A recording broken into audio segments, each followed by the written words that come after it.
promesas que hace el hombre, ¿verdad? Cuando le pedimos a Dios algo y le prometemos algo y nos comprometemos, nos queremos comprometer, pero luego no continuamos con el debido programa, proceso, ¿no? Con el programa que es el Evangelio. El Evangelio es un programa de vida. Amén. ¿Cuántos dicen amén? Es un programa que cuando tú sigues ese programa, ¿verdad? Y haces lo que ese programa dice, que tiene ciertos parámetros, ciertas ordenanzas, mandamientos, y hay que seguir el programa, ¿verdad? Muchos no siguen el programa del Evangelio, ¿verdad? Y como no siguen el programa del Evangelio, seguir un programa es estar atento ¿verdad? A cada día, a cada episodio, a cada parte del programa, ¿verdad? Y cumplir con ese, ¿no? Con ese programa, ¿no? Con ese programa, cuando alguien hace una programación, empieza a poner número 1, número 2, número 3, ¿no? Y hay que seguir un orden y empezamos este es el programa, este es el cronograma que hemos armado, ¿verdad? Y tenemos que, pues así es el Evangelio de Cristo en nuestras vidas. Es un programa que tenemos que seguir y del cual no nos podemos salir. Y el verso 3 dice, no nos librará el asirio, no montaremos en caballos, ni nunca más diremos a la obra de nuestras manos, dioses nuestros, porque en ti el huérfano alcanzará misericordia. Dice, no andaremos en nuestras obras, no andaremos en nuestras fuerzas, no andaremos ni viviremos en nuestros caminos, en nuestros méritos, no buscaremos el auxilio de la ciencia, ni de los hombres, ni de la religión, porque el auxilio y el socorro solamente vienen del Señor. Amén. Dice, no andaremos en nuestros caminos, no nos librará el auxilio, no montaremos en caballos, nunca más diremos, dice, a la obra de nuestras manos, dioses nuestros, como envaneciendo nuestras obras, nuestros caminos, nuestros pensamientos, nuestras decisiones, ¿no? Porque en ti el huérfano alcanzará misericordia. O dice el verso 4, dice, yo sanaré su rebelión, los amaré de pura gracia, porque mi ira se apartó de ellos. Los amaré de pura gracia, la pura gracia de Dios, que es multiforme en todas las áreas de nuestra vida y muy en particular en lo que se refiere al dolor, a la enfermedad, porque no disfruta Dios viéndonos sufrir de ninguna manera, porque como dice el profeta Isaías, ciertamente Él llevó nuestros dolores y Él sufrió nuestras enfermedades. Dice, el castigo de nuestra paz fue sobre Él, el castigo. Él llevó el castigo, dice, el castigo de nuestra paz, de nuestra sanidad, de nuestro gozo, fue sobre Él. Y por su llaga fuimos nosotros curados. Por lo tanto, Dios quiere hacernos entender que ya llevó ese dolor, que ya llevó esa enfermedad y que cargó el castigo para que tuviéramos paz. Y el mayor conflicto que tiene Dios con el hombre no es que Él quiera darnos su regalo porque no nos lo merecemos, porque no merecemos nada, es de pura gracia, sino porque nos ama, y el mayor conflicto que tiene Dios es que el hombre no agradece y no lo recibe, ese regalo de Dios. Mira, en el reino de Dios no hay enfermedad, no hay dolor. 40 años estuvo el pueblo de Israel en el desierto, ¿verdad? 40 años. Y dice que no hubo ningún enfermo, ni aún dice el calzado de sus pies se envejeció. 40 años y el calzado permaneció, no se envejeció, dice. como si no habría pasado el tiempo, es verdad, estaba intacto, ¿verdad? No se había deteriorado, no se había desgastado. El pueblo de Israel en su peregrinar por el desierto fue una similitud del reino de Dios, porque Dios enviaba el maná, Dios enviaba la provisión, Dios les cuidaba, Dios les libraba de las plagas, Dios les libró de, ¿verdad? Y es cierto que estaban y vivían apartados en el desierto, ¿verdad? Donde no llegaba ni existía ninguna agente externo, ¿no? Por decirlo de alguna manera, ninguna contaminación, no se podían contaminar con ningún afán, porque en el desierto no hay afanes en el desierto, ¿verdad? No hay supermercados, no hay bancos, no hay dónde consumir, no hay dónde ir, allí no hay nada, allí únicamente tenían que mirar al cielo, esperar el maná y no se tenían que preocupar de qué tenían que comprar, qué tenían que vender, qué tenían que hacer, simplemente tenían que salir cada mañana, salir de la tienda, ¿verdad? Y esperar como Dios y recoger el maná. En la tierra, la hierba, ¿verdad? Y crecía y hacía que brotara el maná que Dios enviaba. Y ellos cada mañana tenían que salir, tenían que recogerlo. Pero Dios les cuidaba. Y el ángel del Señor iba delante de ellos. Amén. Y les guiaba, ¿sí o no? ¿Y cómo les guiaba? Por una nube. Cuando la nube se paraba, el pueblo de Dios, ¿qué hacía? Se paraba. Fuera un día, fuera una semana, fuera un mes, se paraban. Cuando la nube se movía, el pueblo de Dios se movía. De día, una nube. De noche, una columna de fuego, ¿verdad? Y así andaban por el desierto. Hoy en día no tenemos la nube de día, no tenemos la columna de fuego de noche, pero tenemos al Espíritu Santo. Amén. Y Él nos guiará a toda la verdad, ¿verdad? Pero es que ¿hacemos caso al Espíritu Santo o para nosotros el Espíritu Santo es simplemente la tercera persona de la Santísima Trinidad? Porque es lo que hemos aprendido, Padre, Hijo, Espíritu Santo, pero ¿dónde está el Espíritu Santo? ¿Hacemos caso al Espíritu Santo? ¿Escuchamos al Espíritu Santo? ¿Verdad? ¿O no lo escuchamos?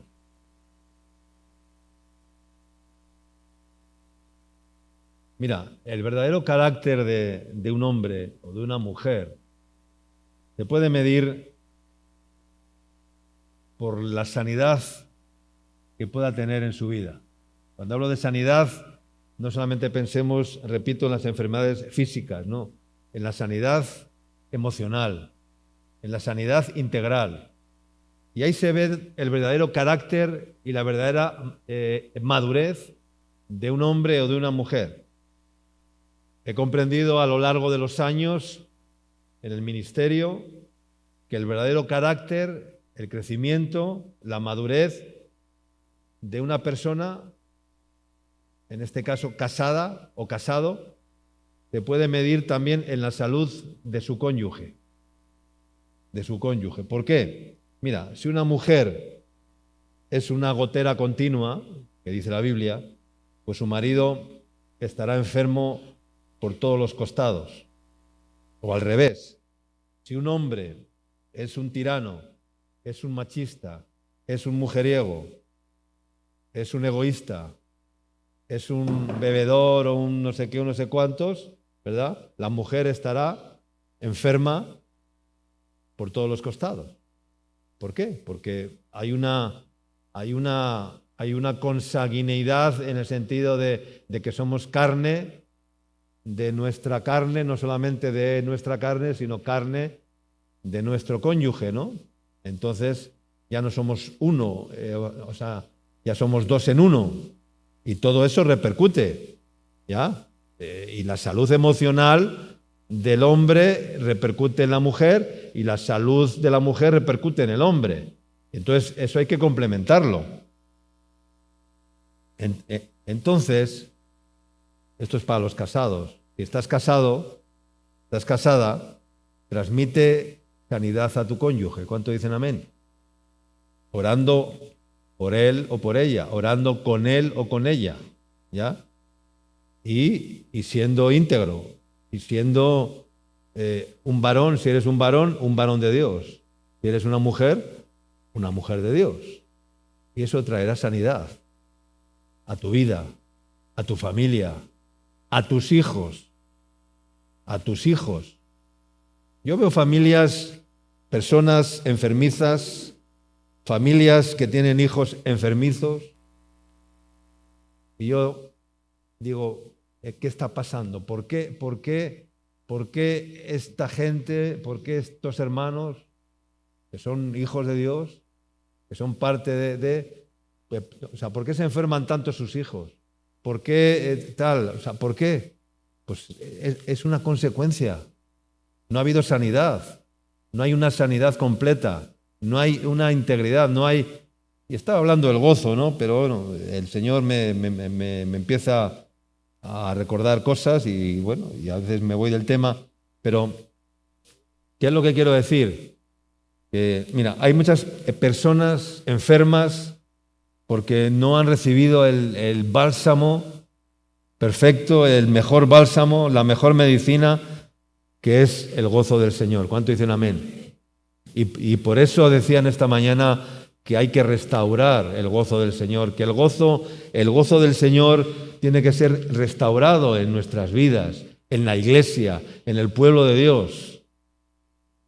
No en las alegrías que a veces pensamos y decimos, bueno, esta persona es una persona alegre, puede parecer alegre por fuera, pero por dentro puede estar lleno de tristeza, lleno de amargura, lleno de rencor, Y la alegría que manifiesta es simplemente una sonrisa, una carcajada, ¿verdad? Una risa que no es para nada saludable, porque al final decía el sabio Salomón que la risa enloquece, ¿verdad?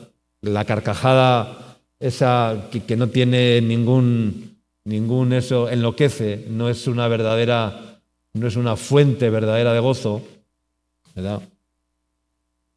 Y es el gozo del Señor, porque si no hay muchas personas que están empapadas en vinagre, de amargura, llenas de resentimiento, llenas de odio, llenas de rechazo, llenas de condenación, llenas de temor. Y todo eso se manifiesta y sale por los poros de diversas formas, de diversas maneras. Y entonces, una vez que viene el Señor y se dejan inyectar el amor de Dios, el gozo del Señor, pues entonces el rechazo que hay en sus almas, la inseguridad que hay en sus mentes,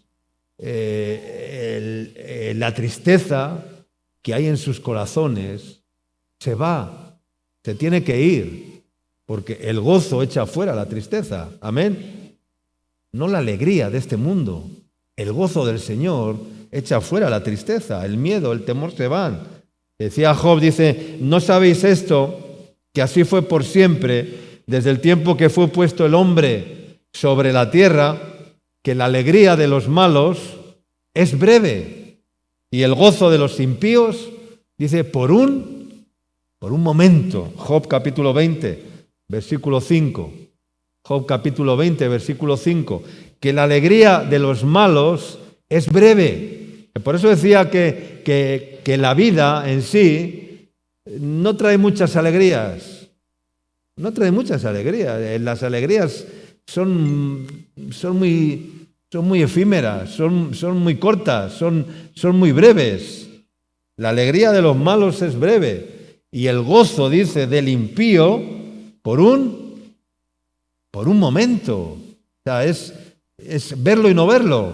Es verlo y no verlo. Las personas disfrutan y es verlo y no verlo.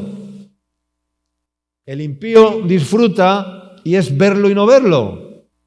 Por lo tanto, necesitamos que vengan tiempos de gozo. Amén. Y por eso en esta mañana Dios me daba esta palabra, porque hay muchas personas que viven la vida cristiana sin el verdadero gozo en sus vidas, por diferentes circunstancias. Y si algo nos debe sostener en pie, no es solamente la fe, por la fe es que estamos en pie, pero el gozo del Señor es nuestra fortaleza. Amén. Tu manto de gozo sobre nuestras vidas, sobre nuestra familia, sobre toda circunstancia. Amén. Decía Apocalipsis, dice la palabra de Dios, gocémonos y alegrémonos porque han llegado las bodas del Cordero y a su iglesia o a su esposa se ha ataviado y se ha vestido, dice, de lino fino, no sé qué, no sé cuánto, ¿no? Uno de los males más terribles del hombre en este tiempo es la tristeza. Y uno de los ataques del maligno contra la iglesia es la pérdida del gozo. Perdemos el gozo. Es una de las estrategias más poderosas del diablo. Hacernos perder el gozo verdadero del Señor en nuestras vidas. Para hundirnos, para desmoralizarnos, para paralizarnos, para que dejemos de confesar el nombre de Cristo.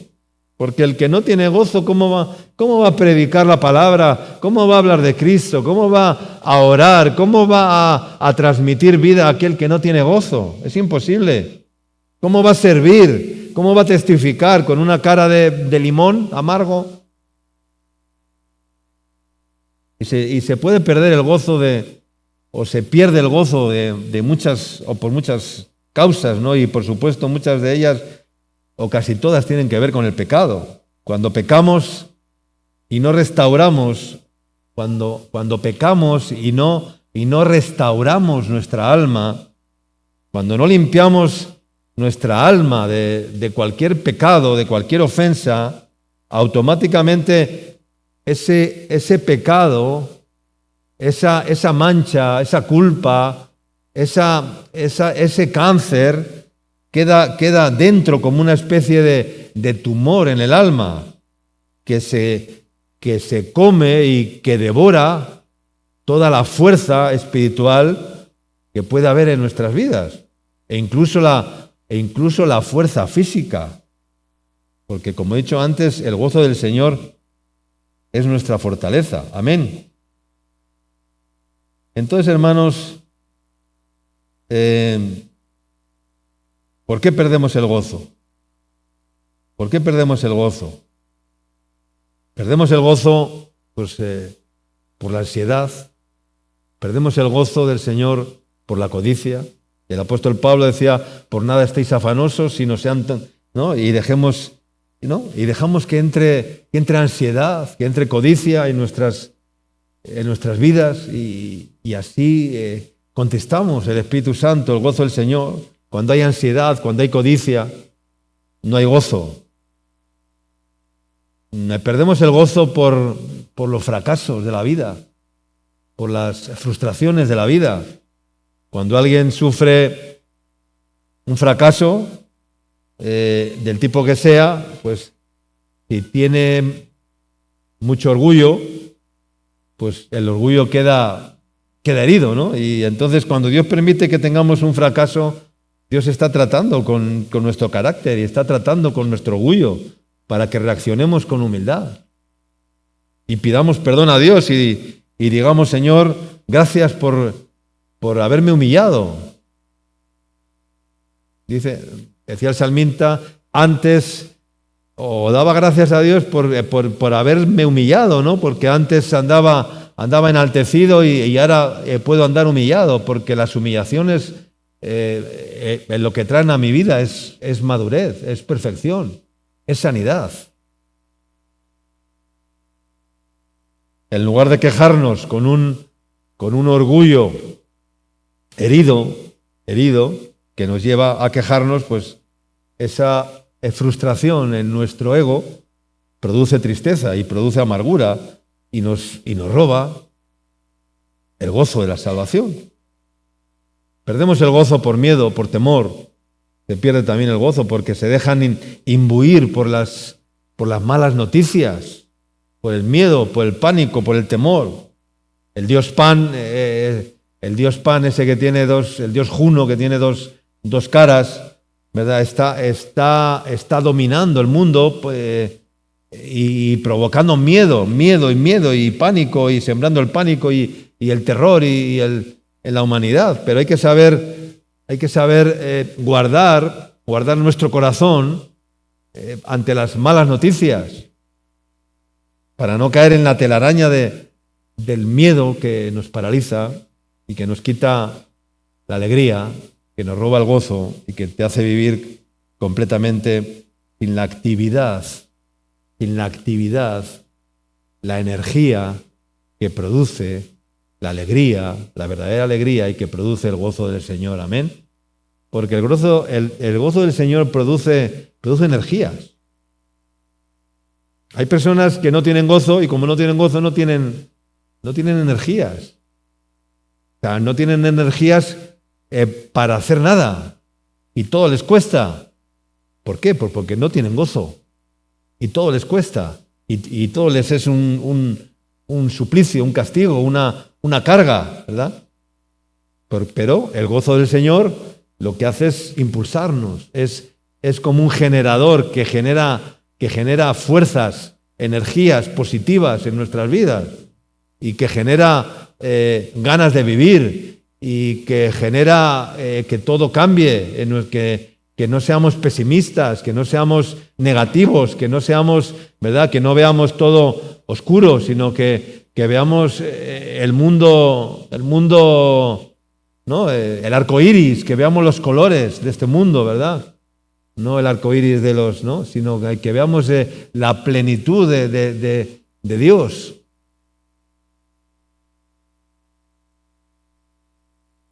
Porque el que teme, dice, no ha sido perfeccionado en el amor. Amén. Porque el perfecto amor echa fuera el temor. Amén. Perdemos el gozo por falta de perdón. El resentimiento es una causa de pérdida de gozo. Es como una víbora dentro del alma. Debemos de perdonar todo. Debemos de perdonar todo y a todos. Perdonar todo y a todos. Aunque no lo acepten ni lo reciban. Pero nuestro deber es perdonar todo y a todos. Porque Cristo así lo hizo, amén. Él nos perdonó. ¿Cuántas veces? Hasta 70 veces 7. ¿No? Pedro le quiso echar un pulso a Jesús. ¿Cuántas veces perdonaré a mi hermano que pecare contra mí? 7 veces. ¿No? 7 veces, como diciendo, no, hasta 70 veces 7. Como diciendo, siempre. Siempre. El perdón es ¿qué vamos a hablar del perdón, no? Personas que no han experimentado el perdón o que están en sus almas ofendidas, resentidas, no tendrán gozo por ningún lado, por ningún costado. Perdonando todo y a todos. Y así tendremos gozo y alegría del Señor. Amén.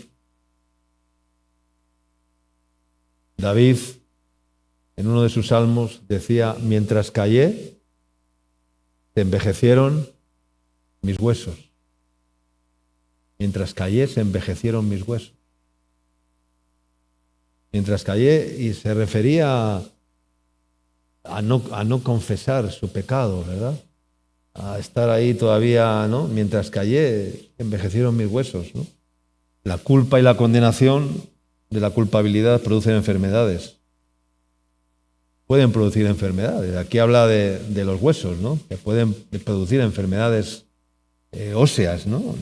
Y en el sistema nervioso. Hay algunos pecados que están relacionados con algunas enfermedades. No quiero hablar de eso en esta mañana, pero hay pecados concretos que la Biblia los menciona y que los relaciona con enfermedades concretas, ¿no?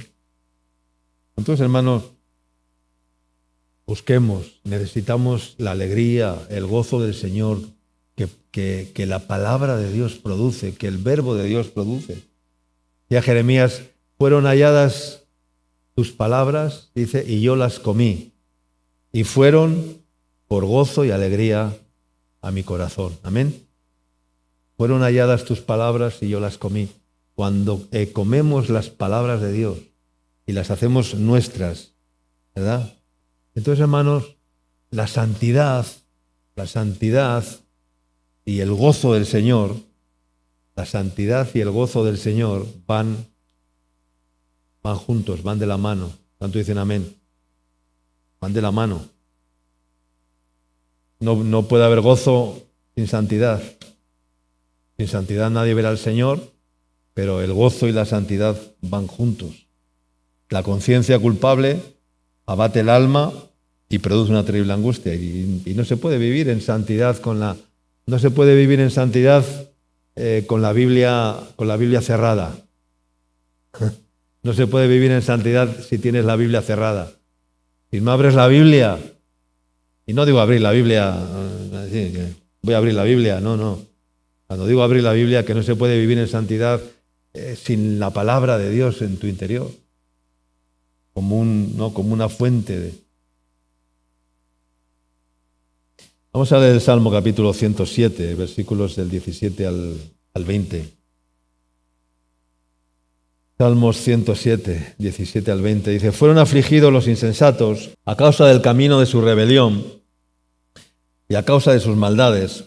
Su alma, dice, abominó todo alimento. Su alma abominó todo alimento y llegaron hasta las puertas de la muerte. Porque el que abomina el alimento, todo alimento, pues está a las puertas de la muerte. El que abomina la palabra de Dios, el que no se alimenta de la palabra de Dios, el que no abre la Biblia, el que no se alimenta del rollo, el que no come el rollo, la palabra de vida y la hace suya, pues entonces llega hasta las puertas de la muerte. Dice, pero clamaron al Señor en su angustia y los libró de sus aflicciones.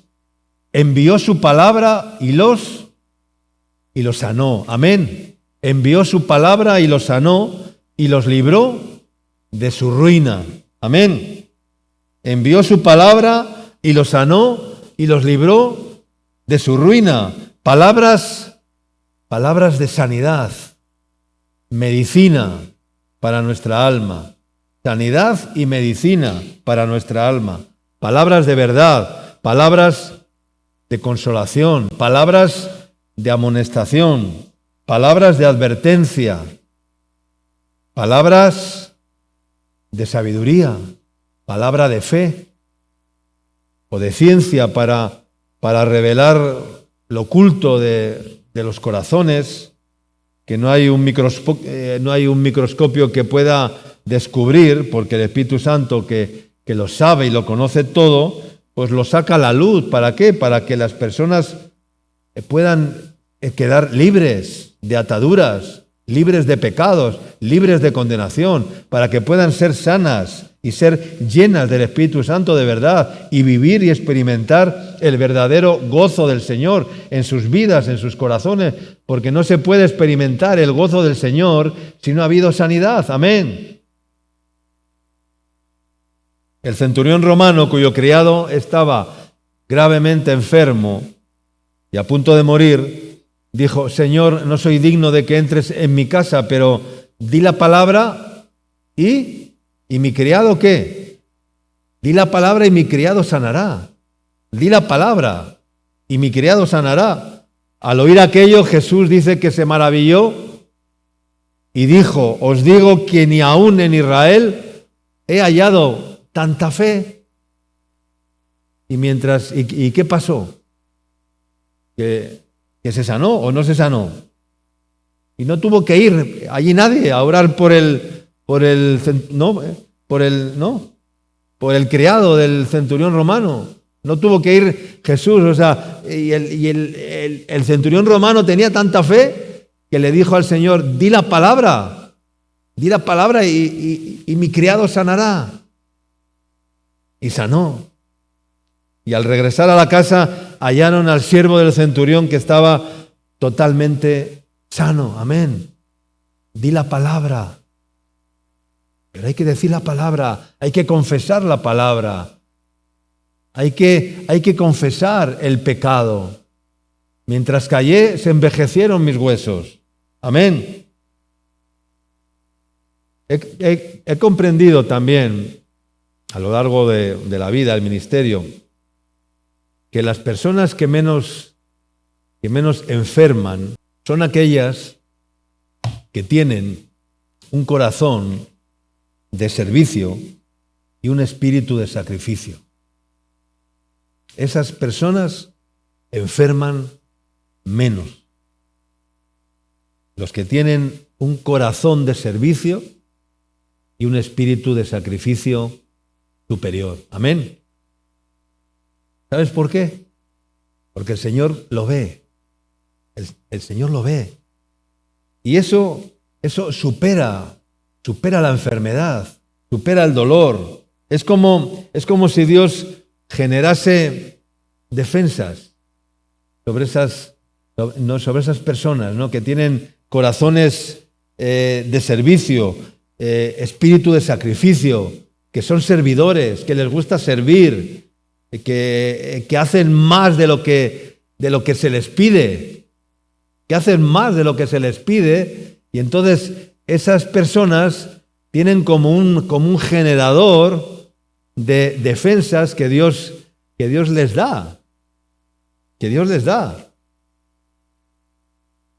Cuando tenemos actitudes correctas delante de Dios, actitudes de servicio, de sacrificio, cuando nos damos, cuando nos entregamos, cuando no nos importa el tiempo, cuando no nos importa el horario, cuando no nos importa sea sábado o sea domingo o sea lo que sea.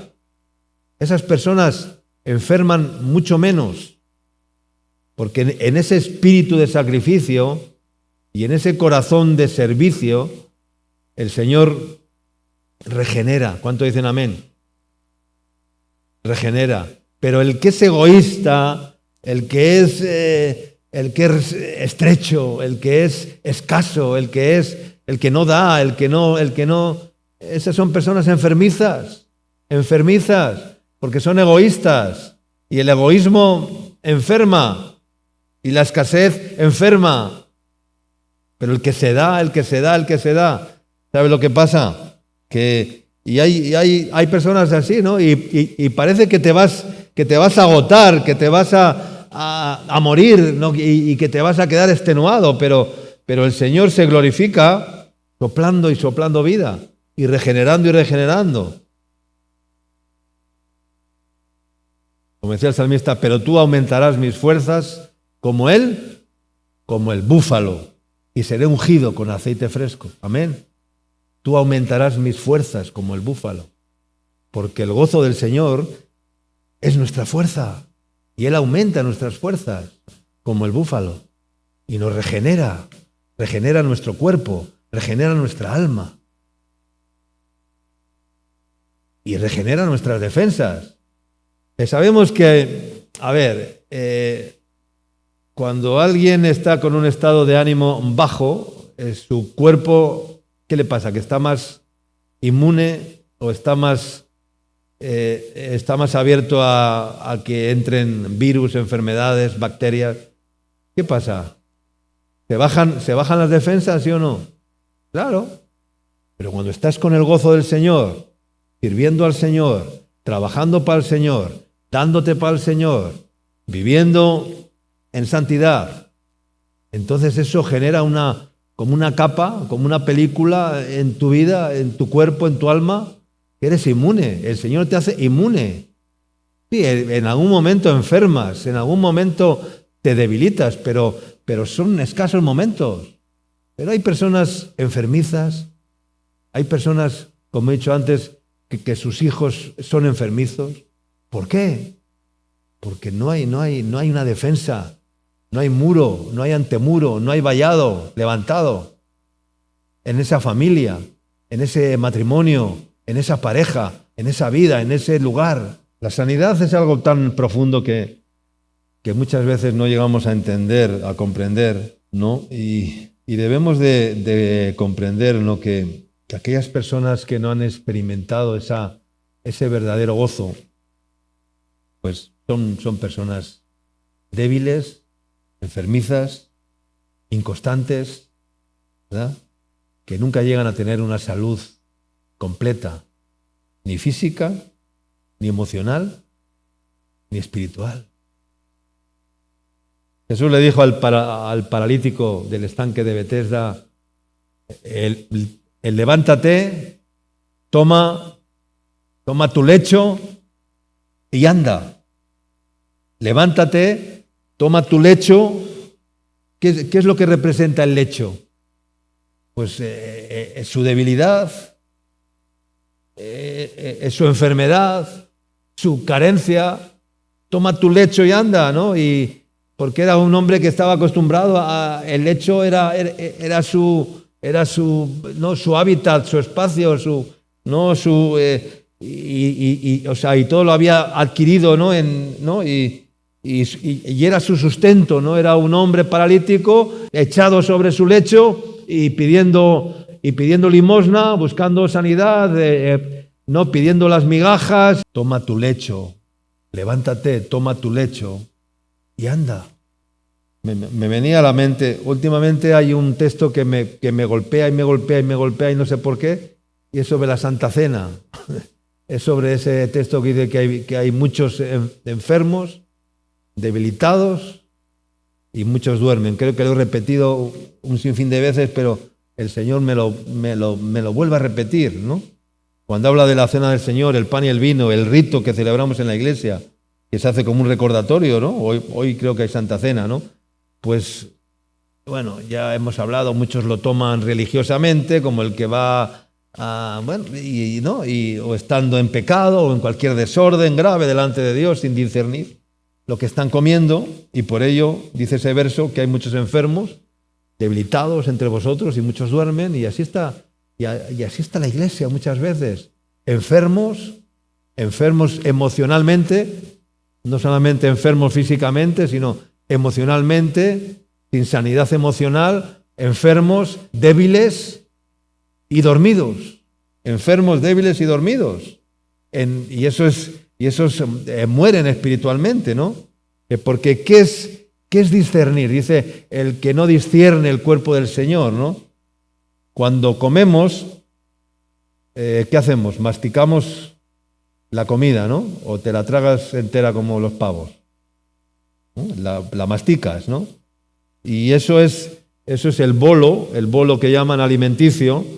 Eso pasa al estómago. ¿Y qué hace el estómago? ¿Lo sigue qué? Lo sigue triturando para ser absorbido. ¿Por qué? Por la sangre, ¿no? Y entonces alimenta las diferentes células y los órganos del cuerpo, ¿no? Ese es el proceso, ¿no? Lo que es bueno, lo que no, pues va al intestino, ¿verdad? Y ya sabemos cuál es el proceso, ¿verdad? Entonces, pero así ese alimento pasa a ser parte de nosotros y produce toda la funcionalidad del cuerpo por medio de la sangre. Y por eso cuando escuchamos la palabra, debemos escoger lo bueno, guardarlo en nuestro corazón, ¿verdad? Y así estamos edificados, estamos protegidos, ¿verdad? Y cuando venga la prueba, cuando venga la tormenta, la casa que se ha firmado sobre la palabra, pues está ahí, ¿no? Y si no nos comprometemos con el Cordero, si no tomamos la carne y el vino, el pan y el vino, la palabra y la obra redentora de Cristo, y lo entendemos y lo guardamos y lo ponemos en práctica, pues podemos recibir la maldición de la palabra, porque la palabra puede producir bendición y puede producir maldición, porque la roca puede ser una roca de salvación, pero también es una roca de condenación. Y tenemos que tener mucho cuidado de qué hacemos con lo que comemos, qué hacemos con el verbo, qué hacemos con el bolo alimenticio. La vaca, sabéis que que rumia y rumia y rumia y rumia y rumia el alimento, ¿no? Y lo vuelve a hacer, y lo hace una bola, y lo vuelve a no sé qué, tal, hasta que lo engulle, ¿no? Totalmente, ¿no? Es una forma de procesar el alimento que estamos comiendo. Hay que procesar la palabra, amén. Hay que saber procesar la palabra. ¿Y cómo procesamos la palabra? Pues cuando salimos de la iglesia y nos enfrentamos con cualquier situación. Mañana vendrá la prueba de la palabra, al rato vendrá la prueba de la palabra. Ahí es cuando tenemos que procesar la palabra. A ver si esa palabra que hemos recibido realmente va a ser de beneficio o vamos a tropezar en ella. Y hay muchos, dice, que tropiezan en la palabra, tropiezan con la palabra. ¿Por qué tropiezan? Pues porque cuando tienen que obedecer a esa palabra no son capaces, no pueden, son incapaces. Entonces, hermanos, existen muchos pecados no restaurados. Y un pecado no restaurado es como una infección no curada, y es el comienzo de una enfermedad que puede terminar en muerte espiritual. Así muchos mueren espiritualmente porque la paga del pecado es la muerte. Y toda muerte comienza ¿con qué? ¿Con una qué? Con una enfermedad. Toda muerte comienza ¿con qué? Con una enfermedad. Una enfermedad que puede provocar, si no es cogida a tiempo, ¿qué puede provocar? Puede provocar la muerte. Eso es lo que provocan las enfermedades. Y aquel que peca y no resuelve el asunto definitivamente en quebrantamiento, en arrepentimiento, en petición de perdón a Dios, en una confesión sincera y verdadera, a quien sea, a quien deba de confesar, a la persona ofendida, a la autoridad, al pastor, a Dios. Hay algunos que dicen, no, yo ya me arreglo con Dios. Esas personas no son muy espirituales, demasiado espiritualoides. ¿Ya? Eso de que yo lo arreglo con Dios, no, hermano, eso no funciona. Tú no puedes arreglar nada con Dios si antes no lo arreglas con tu hermano. Amén. Tú no puedes arreglar nada directamente con Dios. No te pienses que tú puedes arreglar directamente con Dios. Es que yo tengo hilo directo con Dios y yo me puedo saltar a mi vecino, a mi hermano, a mi mujer, a mi marido, al pastor, que yo lo arreglo con Dios. No, tú con Dios no puedes arreglar nada si antes no lo arreglas con tu hermano. A ver, porque ¿cómo puedes amar a Dios si no amas a tu hermano, a quien ves, a quien tienes a tu lado, con el que comes, con el que te cruzas en la casa, con el que te cruzas en la oficina, con el que te cruzas en el trabajo, con el que te cruzas en el camino? Ve y arréglate con tu adversario, dice, no sea que mientras vaya por el camino, ¿verdad? Y no, venga el verdugo, dice, y te eche, ¿en dónde? En la cárcel, y te haga pagar hasta el último cuadrante, dice. Hay un verdugo que te puede agarrar si no resuelves el problema mientras estás en el camino. Amén. Así que no vayamos de arreglar las cosas con Dios directamente. No vamos a arreglar nada con Dios si antes no lo arreglamos con quien lo tenemos que arreglar. ¿Cuánto dice? Gloria a Dios. Dice un proverbio, el hombre que reprendido endurece la cerviz, de repente será quebrantado y no habrá para él medicina. Proverbios capítulo 29, versículo 1. El hombre que reprendido endurece la cerviz, de repente será quebrantado y no habrá para él medicina. Amén. Vamos terminando. Salmos 137, versículos del 1 al 6. Dice, junto a los ríos de Babilonia, dice, allí nos sentábamos y aún llorábamos, acordándonos de Sión, acordándonos de Dios. Sobre los sauces en medio de ella colgamos nuestras arpas. Sobre los sauces, en medio de ella, dice, colgamos nuestras arpas. Y los que nos habían llevado cautivos nos pedían que cantásemos. Y los que nos habían desolado nos pedían alegría, diciendo, cantadnos algunos de los cánticos de Sión. Cantadnos con alegría, cantadnos algunos de los cánticos de Sión. Pero dice el verso 4, ¿cómo cantaremos cánticos de Jehová en tierra de extraños? ¿Cómo podremos gozarnos en el Señor si estamos caminando en tierra de extraños? En tierra de extraños quiere decir fuera de la barca, fuera del pueblo, fuera del lugar fuera del contorno donde Dios nos ha. ¿Cómo cantaremos cánticos al Señor en tierra de extraños? Dice, si me olvidare de ti, verso 5, oh Jerusalén, o si me olvidare de ti, oh Dios, decía el salmista, pierda mi diestra su destreza, mi lengua se pegue a mi paladar, si de ti no me acordare, si no enalteciere a Jerusalén como preferente asunto de mí, de mi alegría. Amén. ¿Qué te dicen estas palabras? ¿Verdad? ¿De qué te hablan estas palabras?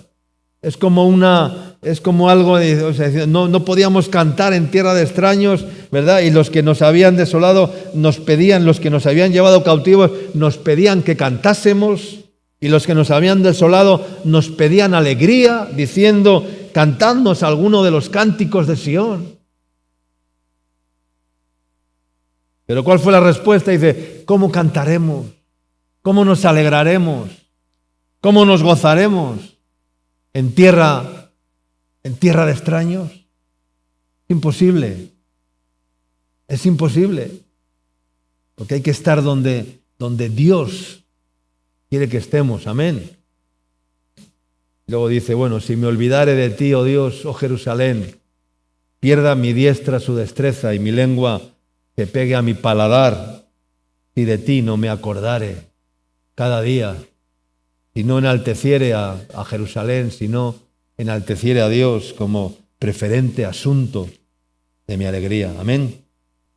Yo a veces veo la iglesia y digo, hay muchos que están caminando por el camino de Emaús. El camino de Emaús. ¿Cuál era el camino de Emaús? ¿Qué representa el camino de Emaús? Dos discípulos que iban por ese camino. Uno se llamaba Cleofás, creo. El otro, creo que no dice el nombre.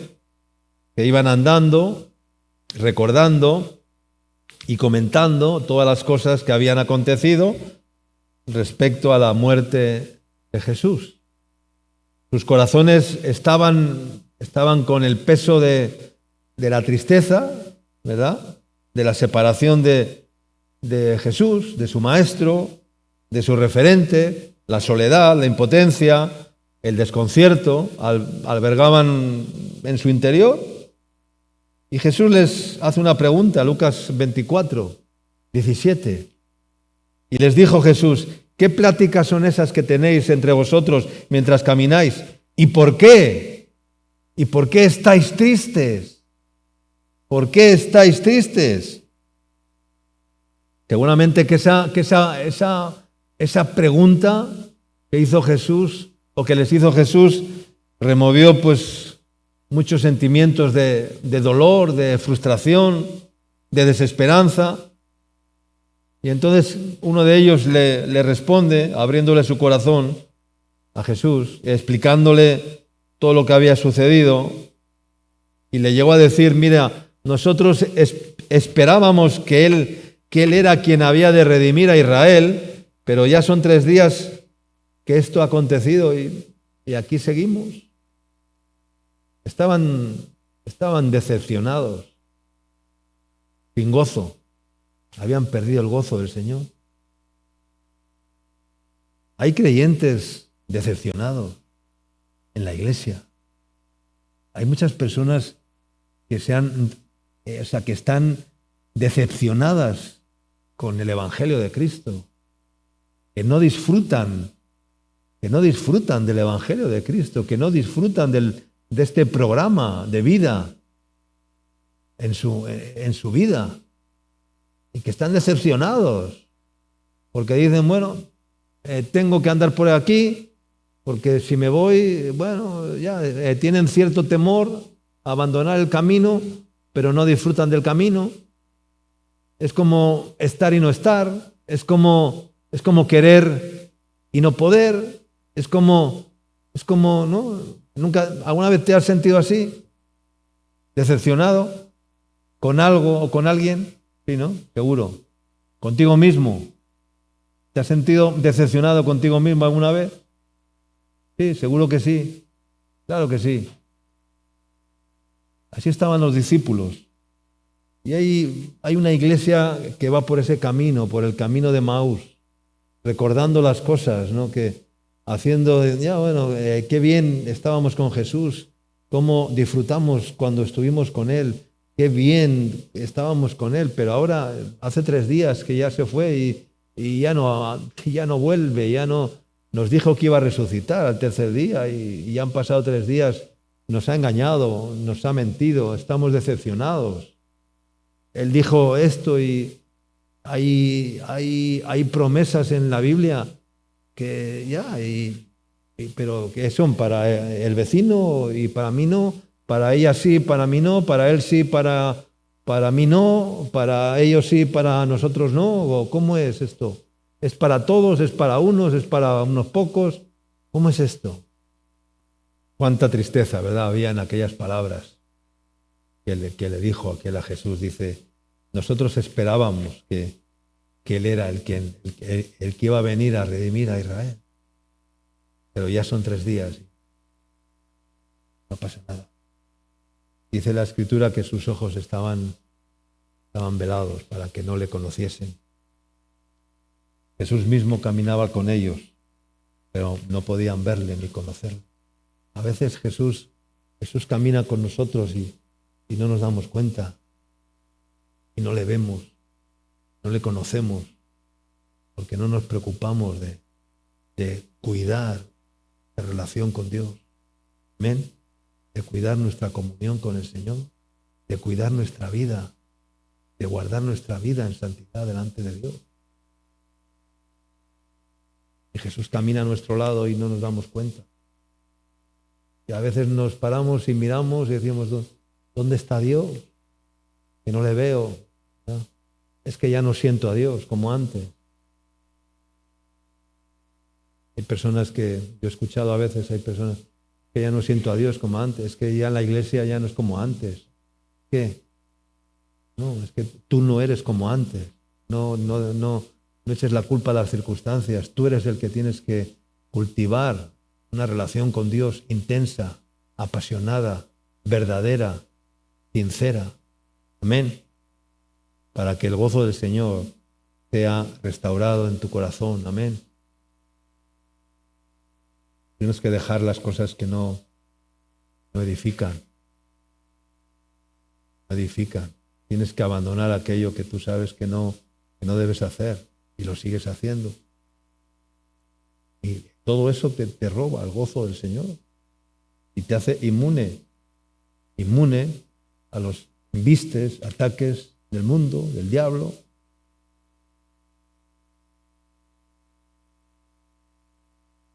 Gloria a Dios. Te invito hoy en esta mañana a que puedas salir de esta reunión, ¿verdad? Con una esperanza de gozo en tu corazón. ¿Amén? Con una esperanza de gozo en tu corazón. Con ese manto de gozo.